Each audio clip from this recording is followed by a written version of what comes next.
साथियों नमस्कार। जय श्री राम। मां गंगा ने यूं ही तो नहीं बुलाया था। विश्वनाथ धाम का नवोत्थान कराया था और तत्पश्चात सरयू तीरे भी नव कीर्तिमान नव यशगान रचाया है। ये माँ गंगा की कृपा है, देवाधिदेव महादेव की कृपा है और हमारे प्रभु राम जी की कृपा है। मोदी जी ने एक नया युग मोदी युग बनाया है और विश्व में नई लहर राम धुन की मचाया है। और ऐसे में काशी ने एक नव कीर्तिमान भी पुनः स्थापित किया है। आदि शंकराचार्य के काल में आदि शंकराचार्य जी ने शास्त्रार्थ की एक परंपरा स्थापित किया और पूरे भारतवर्ष में गतिशील रहे। निरंतर 32 वर्ष की आयु में उनका देहावसान हो गया, किंतु उतने ही अवधि में भारत के अखंड भारत के दूर सुदूर क्षेत्रों में चप्पे चप्पे में पद यात्राएं किया। वह युग था लगभग 1500 साल पूर्व का, अकल्पनीय गौरवशाली तरीके से शास्त्रार्थों से सभी अन्य पंथ संप्रदाय मान्यताएं मठ के लोगों को पराजित किया था और एक नया गौरव गान अखंड भारत में और उसके जरिए पूरे विश्व में फैलाया था। सनातन शास्त्रों का, सनातन धर्म का, सनातन सूत्रों का, सनातन ज्ञान का, वेद का, उपनिषद का एक अद्भुत दृश्य पूरे भारतवर्ष में लगभग 1500 साल 1400 साल पूर्व उत्पन्न हुआ था। और उसी परंपरा में पूज्य आदि शंकराचार्य जी की परंपरा में उनकी स्थापित पीठों में वर्तमान समय में भी निरंतर शंकराचार्य चले आ रहे हैं। लेकिन शंकराचार्य होने, उनकी पीठ होने से व्यक्ति समान नहीं हो जाता है। कोई आज तक दूसरा आदि शंकराचार्य नहीं हो सका। वह यश कीर्ति शास्त्रार्थ की वह परंपरा जीवंत नहीं बना सका, न उस ढंग से पदयात्रा करते हुए भारतवर्ष के चप्पे चप्पे कोने की यात्रा कर सका, न सनातनी धारा को उस रूप में प्रवाहित कर सका। लेकिन सम्मान का स्तर हम लोग वही बनाए हुए हैं। लेकिन क्या व्यक्तित्व का क्षरण हो, शंकराचार्य पद पे हो, आदि शंकराचार्य द्वारा स्थापित मान्यताओं का अनुपालन न हो तो क्या होना चाहिए? तो काशी ने पुनः ललकारा है। यहां पे सबसे चर्चित शास्त्रार्थ मंडन मिश्र का वह भी काशी में हुआ था।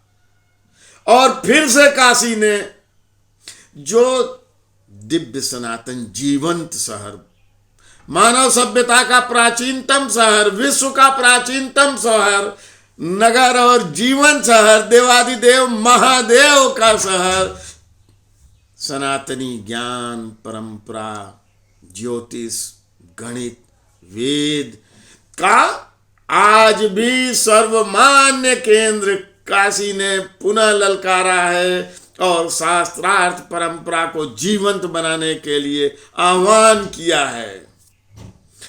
जो उन शंकराचार्यों को जो राम लला के मंदिर में तमाम तरह की विघ्न वाली बातें, नकारात्मक बातें, निंदात्मक बातें कर रहे हैं, उन्हें चुनौती फिर से काशी से आई है। काशी ने एक नई लहर फैलाई है। आचार्य विनय झा जो पंचांग विशेषज्ञ भी हैं, ज्योतिषी भी हैं, शंकराचार्य के मठ से भी जुड़े रहे हैं, वहां के संचालक व्यवस्थापक हुआ करते थे, पंचांग मत परंपरा के वाहक हुआ करते थे, उन्होंने एक ललकार दिया है। जो दो शंकराचार्य हैं, निश्चलानंद जी, और सुप्रीम कोर्ट द्वारा स्थगित है फिर भी स्वामी अविमुक्तेश्वरानंद जी, इन लोगों ने 2-3 बातें बार बार उठाई कि मुहूर्त 22 जनवरी का ठीक नहीं है, या मोदी जी का स्पर्श ठीक नहीं है, या जाति विद्वेष से भरे हुए उन आदि शंकराचार्य का अपमान कर रहे हैं जिन्होंने चंडाल को अपना गुरु बना लिया था। कहानी इसी काशी में घटित हुई थी। जब शंकराचार्य जी जा रहे थे, रास्ते में एक चांडाल पड़ गया, तो उन्होंने कहा परे हटो, नहीं तो मैं अपवित्र हो जाऊंगा, गंगा स्नान करके चला आ रहा हूं। तो उस चंडाल ने कहा कि प्रभु, क्या इस वातावरण में मेरे श्वसन क्रिया से सांसें नहीं फैल रही हैं? वही सांस आपको स्पर्श कर रही है, वही श्वास आप भी ले रहे हैं। कब आपकी निकली हुई श्वास मुझ तक पहुंच गई, कब मेरे से निकली हुई आप तक पहुंच गई। उसी धरा में कुछ चंद कदम दूर आप खड़े हैं, तो उसी धरा पे आप भी खड़े हैं, मैं भी खड़ा हूं। स्पर्श तो समान हो रहा है, कोई विभाजक रेखा नहीं है। और वेदज्ञ, मर्मज्ञ, संवेदनशील, सनातन के सर्वोत्कृष्ट संवाहक आदि शंकराचार्य की आंखें खुल गई। उन्होंने कहा धन्य है काशी, और गुरु मान लिया चांडाल को। कहानी ये कथा ये कहती है कि वह चांडाल के रूप में बाबा विश्वनाथ यानी देवादिदेव महादेव शंकर जी आए थे। लेकिन दूसरा पहलू जब यह कहा जाता है तो ये सोचिए, जब हमारे देवादिदेव महादेव शंकर जी चांडाल के रूप में आ सकते हैं, तो यही तो उन्होंने बताया कि चांडाल भी देव है, चांडाल भी पूज्य है, काशी में सब कुछ है, सर्वत्र है। ये तर्क दूसरा उठता है। तो उसी परंपरा के शंकराचार्य द्वारा स्थापित मठामनाएं, जिसमें महानुशासन है, शंकराचार्य कौन रहेगा, और उसमें एक बहुत गंभीर बात है कि शास्त्रार्थ की यदि चुनौती मिली और कोई शंकराचार्य शास्त्रार्थ करने से भागता है तो वह शंकराचार्य पद पर रहने लायक नहीं है। और आज के काल में प्रथमतः तो 2 शंकराचार्य प्रश्न चिन्ह लगा रहे हैं रामलला और मोदी जी पर, मंदिर पर, लेकिन शेष नहीं लगा रहे हैं। तो पहले 2-2 करके उन दोनों शंकराचार्यों का शास्त्रार्थ होना चाहिए, तय होना चाहिए। कौन सनातनी परंपरा का संवाहक है, कौन ज्ञानी है, किसके प्रश्न समीचीन है। सदियों बाद यह हो रही दिव्य घटना के में विघ्न उत्पन्न करने वाले, आशंका पैदा करने वाले, दुविधा उठाने वाले कौन सही है? अगर अविमुक्तेश्वरानंद जी सही है, निश्चलानंद जी सही हैं, तो बाकी शंकराचार्य निर्णय लें अपने पद पर। और अगर बाकी दोनों शंकराचार्य सही हैं तो ये दोनों निर्णय लें। इसके अतिरिक्त जो मैं कह रहा था, आचार्य विनय झा जी ज्योतिषविद है, प्रकांड विद्वान है, उनकी ललकार उठी है इसी काशी में। और काशी के विद्या मठ के ही अविमुक्तेश्वरानंद जी हैं।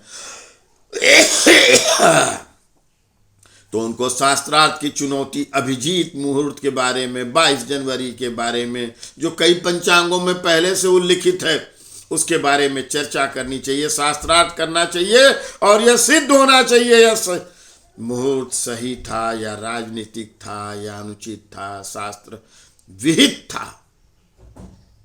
और दूसरे स्वामी जितेंद्रानंद जी ने भी ललकारा है दोनों शंकराचार्यों को शास्त्रार्थ के लिए, मुहूर्त पर, प्रक्रिया पर, मोदी जी द्वारा प्राण प्रतिष्ठा पूजन पर, अन्य पूजन पे।